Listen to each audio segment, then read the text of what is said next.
Pakyong, respected fathers, teachers, esteemed guests, and my fellow students. Today, we are gathered to celebrate an occasion that holds a specific place in our heart. It is a day dedicated to honor and express our deepest gratitude to those who play an important role in shaping our lives and our future.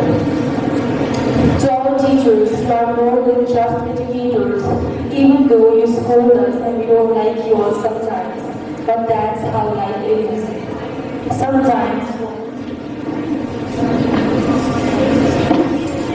Sometimes you all scold us, but we know that you all do it for us.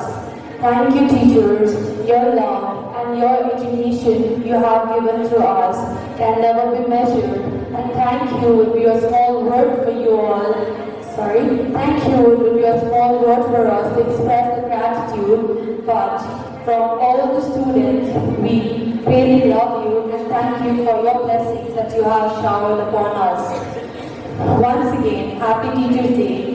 May you contribute to inspire and nurture countless more students, just as you have done to us. Lastly, Happy Teachers Day. We love you.